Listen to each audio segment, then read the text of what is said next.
노무현 후보는 쓸쓸한 어조로 내게 말했다. 정치는 중요하고 귀한 일인데 정치인의 일상은 참 남루해요.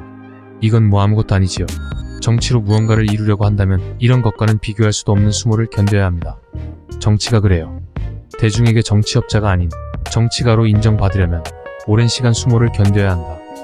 대의를 위해 작은 이익을 버리면서도 현실 정치판에서 밀려나지 않고 생존해야 한다.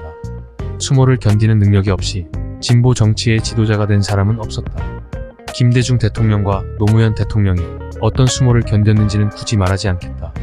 김대중은 군사 독재 정권에 저항하며 온갖 고난을 거쳐 30년 뒤에 대통령이 되었고, 지금 가장 많이 사랑받는 대통령으로 기억되는 노무현은 당시에 대통령이 되었음에도 기득권의 강고한 저항과 주류 정치업자들의 무시 속에서 정치적 이상을 이루기 위해 무수한 수모를 견뎌야만 했습니다. 국민을 위하는 대통령이 되는 과정은 정말 쉽지 않은 것 같네요. 이재명 민주당 대표에 대한 검찰 수사, 국회의 체포동의안 처리, 검찰이 기소한 선거법 위반 사건 재판, 체포동의안 찬성표와 무효표를 둘러싼 민주당의 내부 갈등에 대한 보도를 보고 싶지 않다. 거의 대부분이 친윤석열 성향을 보이는 언론의 저질 기사를 보는 게 괴롭다. 하지만 윤석열 대통령이 검찰을 동원해 이재명 대표를 조리돌림하고 있다는 정도는 뉴스를 꼼꼼히 보지 않아도 알 수 있다. 대통령이 검사 시절 한 말을 빌리자 그는 수사권으로 대선 경쟁자를 욕보이는 정치 깡패 짓을 하고 있다. 저도 윤석열과 검찰, 거기에 부역하는 대부분의 언론들, 그리고 민주당 내부에서 자신의 아내를 위해 자기 당대표 뒤통수 때리는 놈들의 합작 생쇼를 보고 있으려니 정말 참기 힘든데요.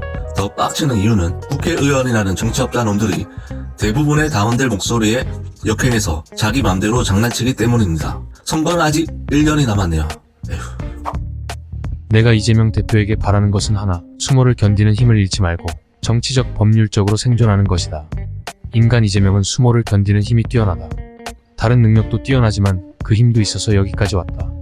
깻잎 한 장 차이로 대선에서 졌기 때문에 당하는 오늘의 수모를 견딜 힘이 그에게 있다고 나는 믿는다. 불체포 특권을 포기하지 말고 재판정을 드나드는 것을 부끄러워하지 말고 당대표와 국회의원의 권한을 충분히 행사하면서 윤석열 대통령이 가하는 조리돌림을 인간적, 정치적, 법률적으로 견뎌내기 바란다. 정치인 이재명은 생존이 곧 승리인 싸움을 하고 있다. 대통령이 검찰을 이용해서 대놓고 죽도록 공격하는데 야당 대표 이재명이 할 수 있는 것은 일단 참고 견디며 생존하는 것입니다. 안타깝지만 내년 총선까지는 그냥 견디는 수밖에 없겠네요. 그러면서 민생 관련 이슈를 계속 내놓고 민주당 내부 혁신까지도 완성해야 합니다. 그때까지는 각자의 위치에서 파이팅입니다. 앞으로 방구석에서 열심히 한마디 하겠습니다. 구독과 좋아요 부탁드려요.